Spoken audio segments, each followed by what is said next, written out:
तो दोस्तों, आज के वीडियो में एक बार फिर से आप सभी को स्वागत। दोस्तों, आज इस वीडियो में हम लोग एक बड़ा ही सुंदर गीत, शिष्ट गीत देखने वाले हैं जिसका नाम है उमड़ी गगन घन घमंड।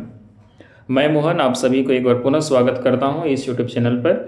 और इस वीडियो में जो है हम लोग कवि कंचन के द्वारा जो लिखा गया गीत है, बड़ा ही मनोरम गीत है। ये भी वर्षा ऋतु पर है। इससे पहले जो है हमने रघुनाथ नरेपति पर जो गीत था उसको हमने जो है आपको दिखाया था, पौड़ी लो बरखा ऋतु, बड़ा ही सुंदर वो भी था। और उसी की जैसा भी बिल्कुल ये भी गीत है, वो आपको समझ में आया होगा। और ये भी बिल्कुल मनोहर और बड़ा ही अच्छे तरीके से लिखा गया है प्राचीन कवि कंचन के द्वारा। तो बिना समय गवाए हम सीधे सीधे आपको ले करके चलते हैं इस गीत पर। देखिए दोस्तों, पहला जो हमारा, जैसा आप देख पा रहे हैं, ये हमारा क्या है, हमारा कविता का नाम, गीत का नाम है उमड़ी गगन घन घमंड। ठीक है, तो इस गीत को हम लोग अभी देखेंगे, आपको समझाएंगे पूरा डिटेल में, लाइन बाय लाइन, बिल्कुल टेंशन नहीं लेने का। बशर्ते कि हमारे वीडियो में आप जो है बिल्कुल एक एक अर्थ को अच्छी तरह समझिए। क्योंकि कोई भी गीत का अर्थ जो है बड़ा ही इंपॉर्टेंट होता है। जब आप गीत का अर्थ नहीं समझिएगा तब तक जो है उससे रिलेटेड प्रश्न आपसे बनेगा नहीं। लेकिन इससे पहले हम एक बार आपको जो है कवि के बारे में जो है डिटेल में बता देते हैं, क्योंकि कवि से भी प्रश्न पूछा जाता है। तो आते हैं, देखिए कवि कंचन के बारे में हम आपको एक बार थोड़ा सा बताते हैं, फिर हम बढ़ेंगे गीत की ओर, है ना। तो देखिए इसमें हमारा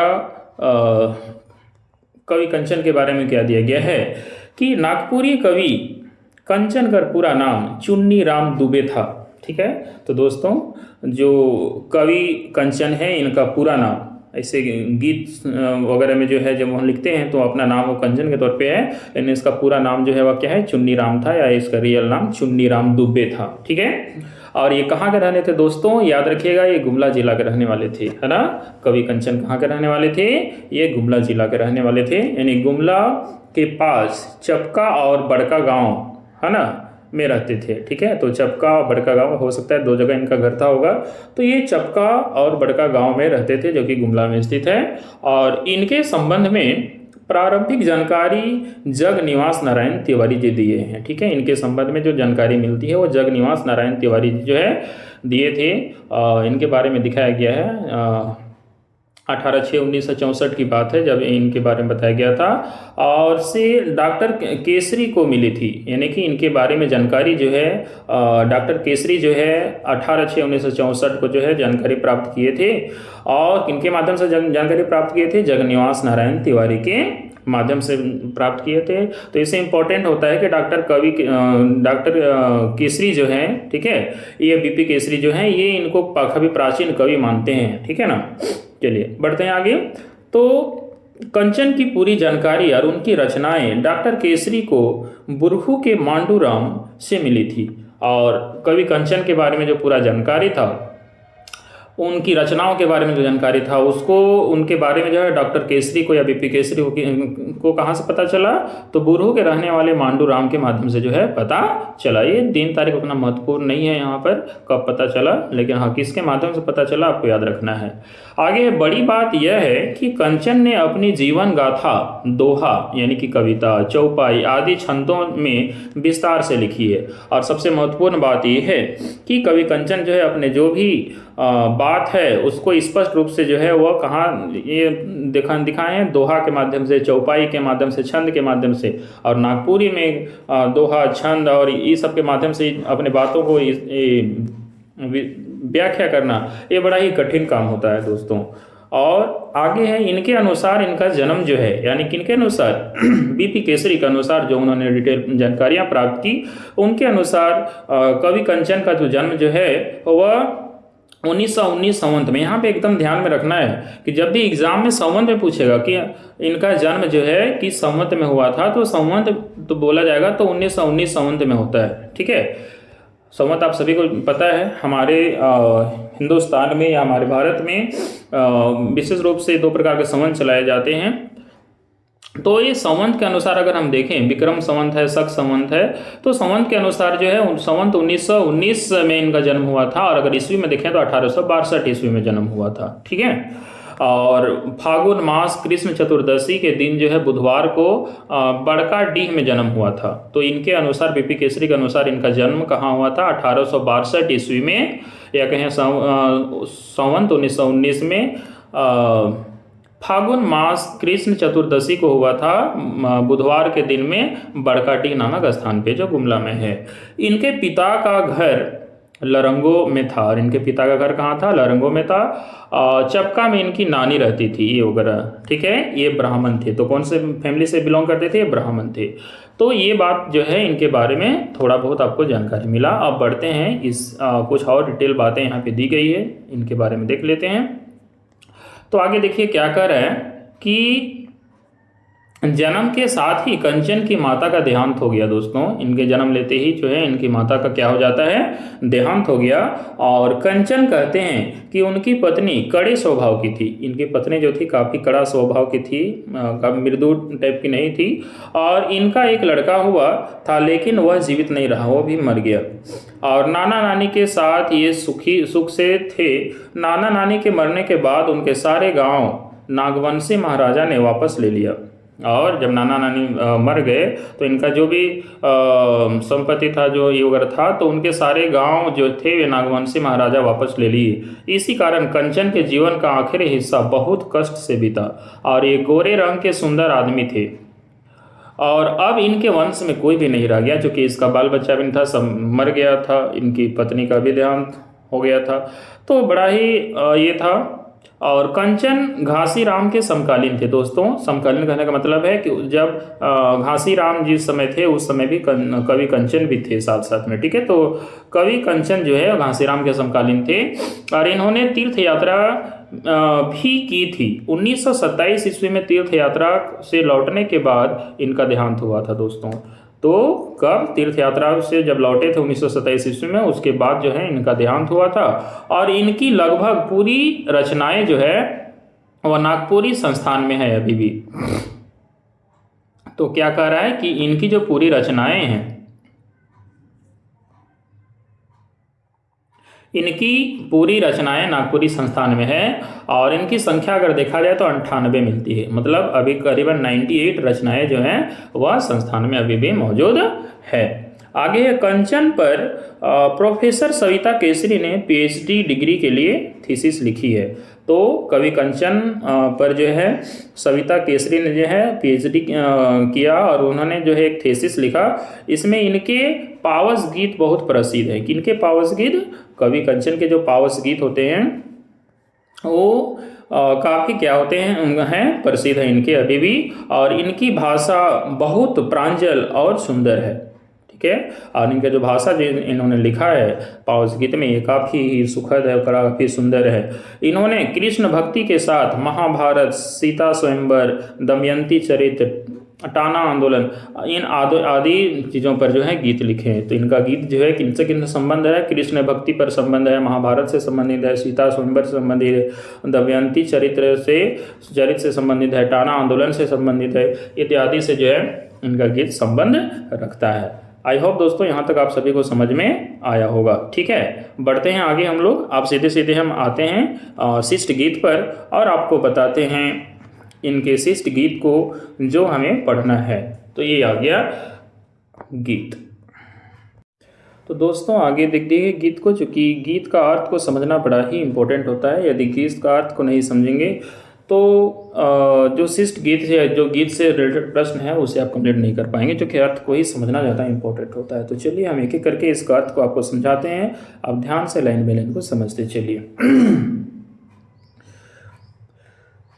ओ मारी गंगा नघा नघमान, ओ मारी गंगा नघा नघमान, चमकता चपला प्रचान, दोहंदो बीच हो रे,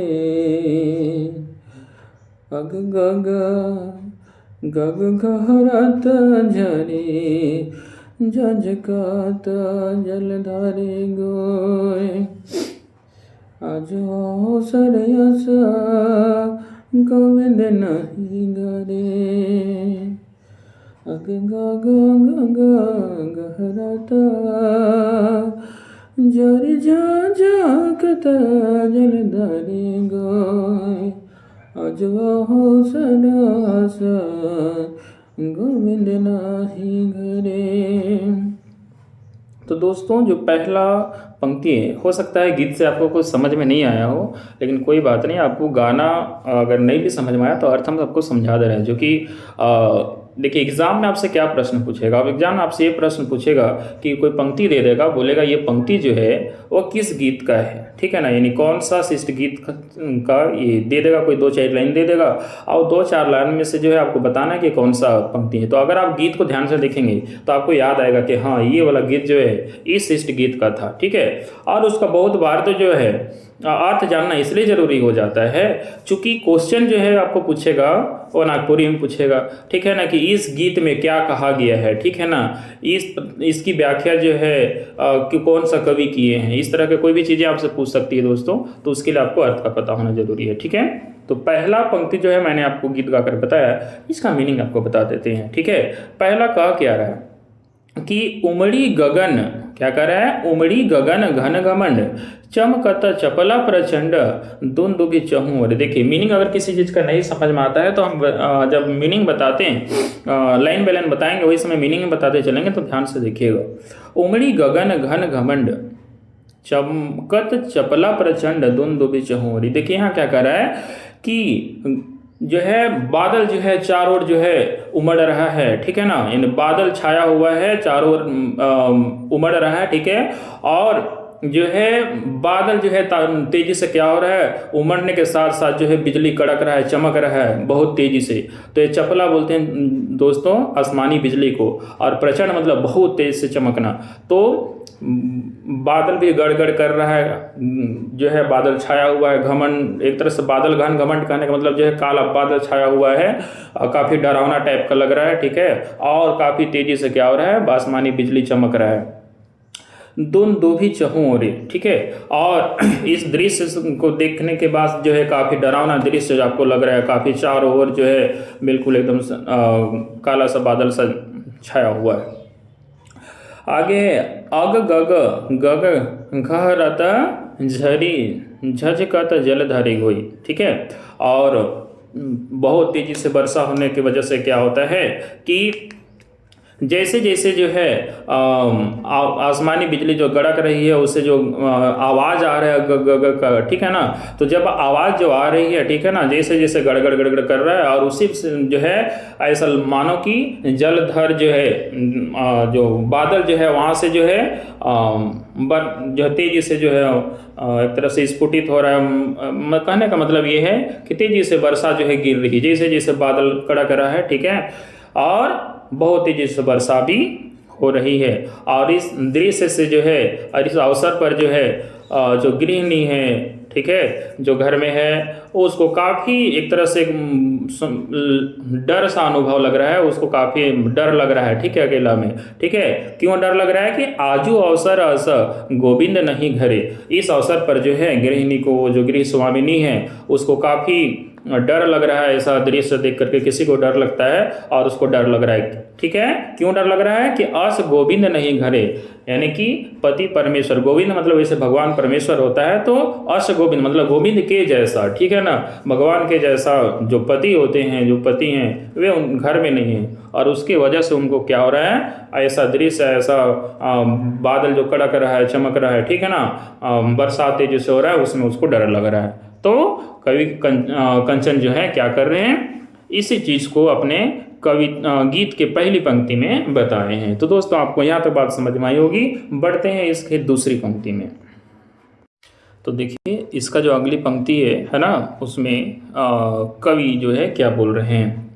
कवि कहते हैं लह लह लह लह लह पवन रोस तरुदर नीलोन हरत मन तहरत तन थर खरमरी गोन अजवा सरस गोविंद नहीं गरे। तो इस तरह से अगला पंक्ति में जो है कवि समझा रहे हैं, कवि बताना चाह रहे हैं कि लह लह लह पवन रोज, ठीक है, जिस तरह से हवा जो है तेजी से लह लह लह लह बहता है, ठीक है, बरसात में क्या होता है, बहुत तेजी से लह लह लह लह हवा जो है बहुत तेजी से बहता है। तो कवि कंचन कहते हैं, कवि समझा रहे हैं यहाँ पर कि जिस तरह से तेजी से हवा, जैसे जैसे हवा तेजी से लह लह लह पवन बहता है, हवा पवन को ही बोलते हैं ह तरु धर नीलोर, और वैसे ही जो ह जो है पानी जो है बरसात का जो वर्षा होती है, ठीक है, वही से ही तेजी से जो है बरसात भी होने लगती है। आप लोग देखिएगा बरसात में जैसे जब हवा बहुत तेजी से चलती है तो पानी भी अपने साथ में लेके चलती है बहुत तेजी से बादल को। तो इस कह रहे हैं कवि कि जैसे लह लह पवन बह रहा है वैसे हवा भी बहुत तेजी से बह रही है, मतलब पवन चल रही है, और साथ साथ में बरसात भी बहुत तेजी से हो रहा है, मतलब पानी बहुत तेजी से आ रहा है। आगे हरत मन, हरत मन, मन जो है हर जा रहा है, क्यों, क्योंकि पति नहीं है घर पे, ठीक है, एक तो डर भी लग रहा है और पति का प्रेम भी नहीं मिल रहा है, ठीक है, और उसके वजह से जो है मन भी हर रहा है। एन थरत तन, और डर के मारे जो है तन मतलब होता है शरीर भी क्या हो रहा है, थरथरा रहा है, ठीक है ना, डर के मारे, ठीक है। एंड हर खर भरे गोई, और हर है ना हमेशा जो है एक तरह से मन में घबराहट से हो रही है, डर सा हो रहा है। आजू अवसर अस गोविंद नहीं भरे, ऐसा इसलिए हो रहा है कि इस अवसर पर, इस समय पर जो है अपने गोविंद जैसे पति जो हैं घर पर नहीं है, अपने स्वामी, घर के स्वामी नहीं है। बात समझ में आया होगा आपको। तो पहला स्टेंजा ये हो जाता है यहाँ पे कंप्लीट। बढ़ते हैं अगले स्टेंजा की ओर। तो देखिए कवि जो है अगले पंक्ति में क्या समझाना चाह रहे हैं वो आप अगले पंक्ति में आपको समझ में आएगा। देखिए क्या कहते हैं, झन झन झिंगुर जाकोर, झन झन झिंगुर जाकोर, ठनना ना फेन की जो, मांडोक पर खरे चांद्रिक दोनी मोरा, धोनी झुंडना मही पड़ी गोय, आज सरस गोविंद नहीं घरे। और इस तरह से कवि जो है अगले पंक्ति में कहते हैं कि जब झिंगूर का झन झन का आवाज़ आता है, ठीक है, आप देखे होंगे जब झिंगूर का जो है झन झन झन झन का जब आवाज़ आता है, जब उन झकोर चारों ओर जो है झिंगूर का आवाज़ जो है जब झन झन झन झन करता है, ठीक है, तो मन जो है काफ़ी एक तरह से क्या हम बोलते हैं, खुशी अनुभव होने लगता है, मन में जो है एक तरह से उत्सुकता अनुभव होने लगती है। और जब जैसे ये झिंगुर उंगर जब कानने रोने का खत्म होता है तो एक पल ऐसा आ जाता है कि ठन नन फेरी ठन के जोर, और एक समय ऐसा आने लगता है कि उसके बाद जो है वर्षा ऋतु पहुंच जाती है और ठन ठन ठन ठन जो है चारों ओर जो है बिजली कड़कने लगती है, और जो है तेजी से जो है ठन ठन का आवाज़ जो है बिजली कड़कने का आवाज़ सुनाई देने लगता है। और उसी समय जो है मंडूक बोलते हैं मेंढक को, ठीक है, और मेंढक का जो है चारों ओर मेंढक का टर टर टर टर मेंढक का आवाज़ जो है आपको तेजी से आवाज़ सुनाई भी पड़ने लगता है।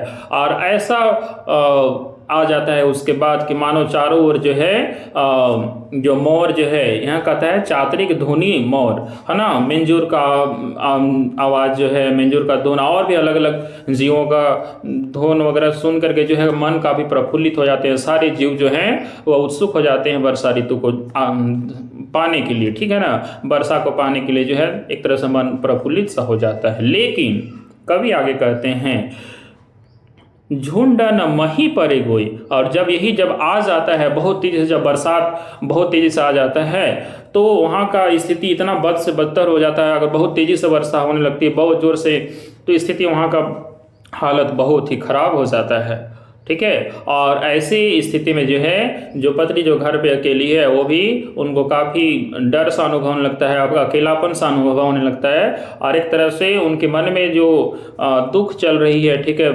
वेदना पीड़ा का, है ना, अकेलापन का, ठीक है, उसको जो है वह झेल रही होती है। और फिर बोलते हैं कवि कि ऐसे अवसर ऐसा इसलिए अनुभव होने लगता है, ऐसा दुखी अनुभव है, ठीक है ना। और दुख है, पीड़ना जो है झेल रही होती हैं। कारण यह है कि ऐसे अवसर पर जो है गोविंद जैसे जो उनके पति हैं वो घर पर नहीं हैं, ठीक है। चलिए बढ़ते हैं आगे। तो चलिए बढ़ते हैं अगले पंक्ति। देखिए अगला पंक्ति क्या कहता है। अगला पंक्ति यहाँ पे कह रहा है कि रजनी रजनी बिकट त्रिमिर घोर, दादोर कड़कांदोर। रजनी बिकट त्रिमिर घोर, दादोर कड़कांदोर। निंदन दृग परे, निंदन दृग परे, खन खन हिया कड़क जिया। डरपत एक सरे गो, खन खन हिया कड़कत जिया। डरपत एक सरे गो, आज यहो सरयस, आज वहो सरयस, गोविंद नहीं घरे। देखिए तो दोस्तों आपको मैं बार बार कह रहा हूँ कि कविता का पंक्ति देखिए याद करना जरूरी नहीं है कि पूरा पूरा पंक्ति, लेकिन हाँ उसका अर्थ जानना जरूरी है।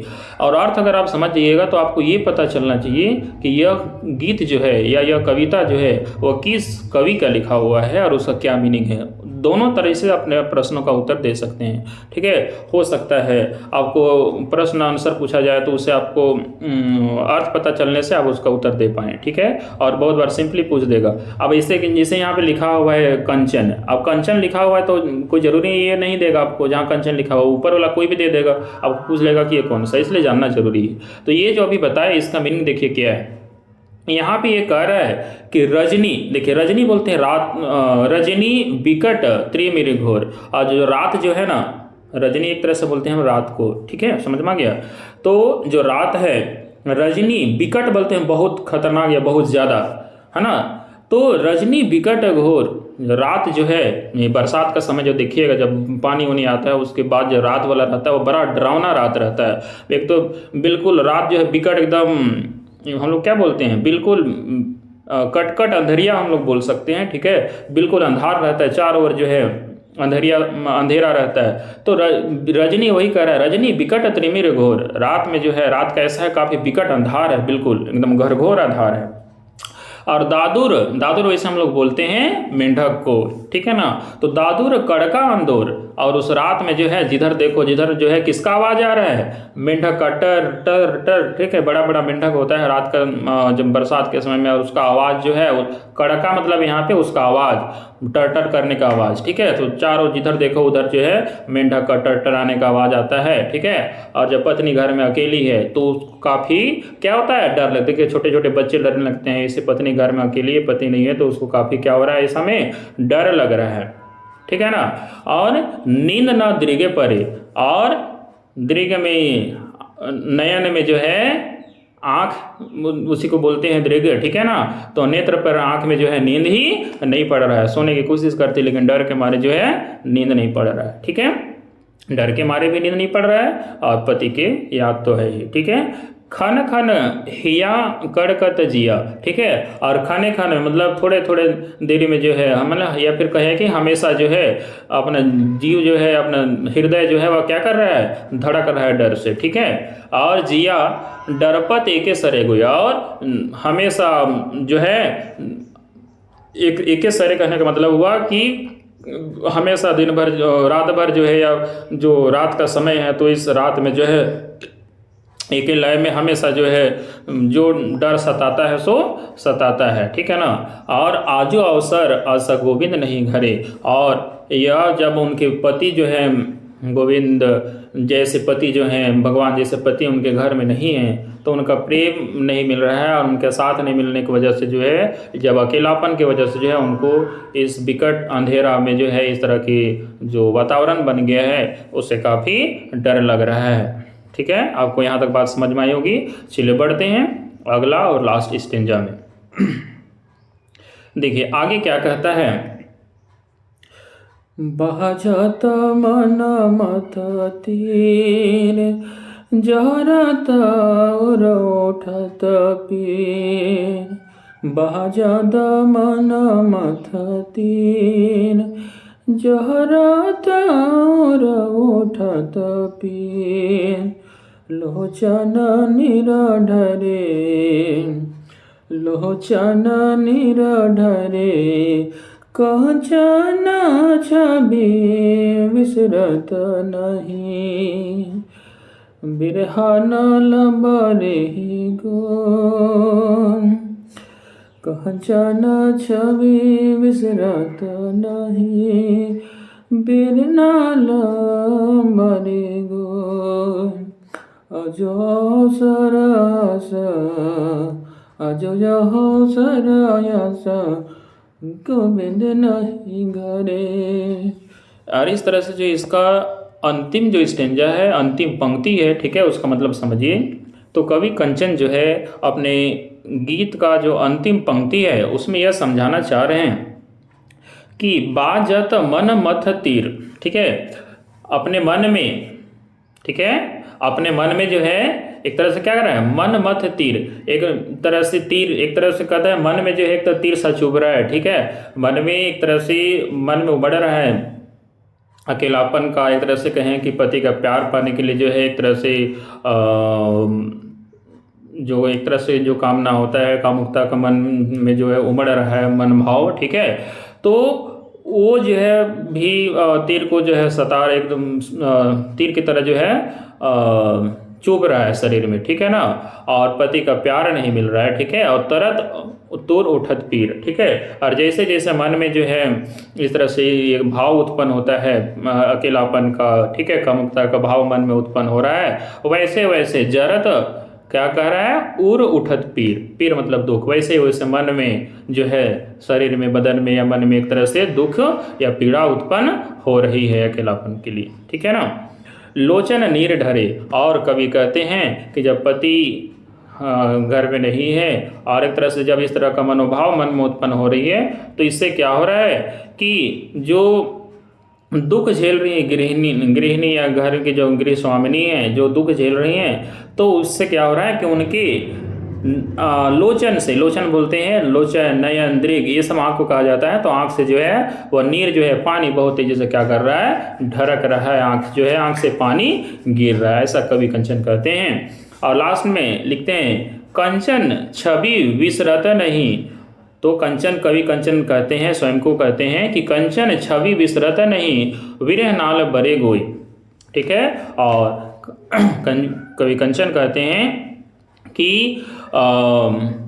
इस में जो दुख है उसका, वो दुख बिसर नहीं रहा है, बिसर मतलब खत्म नहीं हो रहा है, किसका, जो गृह स्वामिनी है उनका दुख जो है वो बिसर नहीं रहा है, मतलब खत्म नहीं हो रहा है। क्यों नहीं हो रहा है, क्योंकि उनके पति वहाँ पे नहीं है। और ऐसे सिचुएशन में जो है कवि जो है इस कविता को जोड़ करके लास्ट वाली पंक्ति में बोलते हैं कि बरसात आ गया, चारों ओर हरियाली छा गई हो, ठीक है, एक तरह से बरसात में जो है अंतिम में जो है सुंदरता दृश्य आ जाती है, चारों ओर जो है चारों ओर हरियाली आ जाती है, लेकिन गृहिणी स्वामिनी के हृदय में हरियाली नहीं आई है, वो प्रेम नहीं मिला है। क्यों? क्योंकि अब तक उसके पति जो हैं आए नहीं हैं, वह इस अवसर पर भी उनके पति घर पर नहीं है। तो दोस्तों आपको कैसा लगा ये गीत, ठीक है, हमने हर संभव कोशिश किया कि ये गीत आपको हर तरीके से समझ में आ जाए। आपको एक बार अगर नहीं समझ में आता है तो वीडियो 2 बार देखिए, 3 बार देखिए, अच्छा से रोक करके वीडियो देखिए, ठीक है, और हर एक का मीनिंग समझिए, हर स्टेज का। नहीं होता है तो वीडियो की स्टॉप करके जो है वहाँ पर उसका मीनिंग आप नोट डाउन कर लीजिए दोस्तों, ठीक है, क्योंकि हमने कोशिश किया हर संभव आपको ये करने का। और जैसा मैंने कहा अब तक जो है मैंने ये नहीं कहा था कि आप वीडियो को लाइक शेयर करो, क्योंकि यदि आपको अच्छा लगा होगा आप ज़रूर आप स्वयं ही शेयर करेंगे। और आप हम बार बार कह देते हैं, ठीक है, सॉरी बार बार कहते तो नहीं है, लेकिन एक बार फिर से हम कह देते हैं कि आप वीडियो को शेयर करने में कोई कंजूसी नहीं करें, है ना। वीडियो को जितना हो सकते हैं अपने दोस्तों को शेयर कीजिए, ठीक है।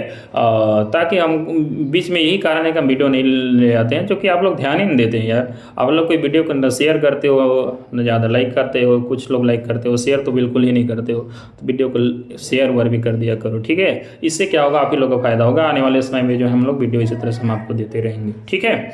और वीडियो कैसा लगा कमेंट जरूर कीजिए, सभी लोग कमेंट कीजिए, ठीक है। इससे हमको भी जो है अच्छा लगेगा, ठीक है।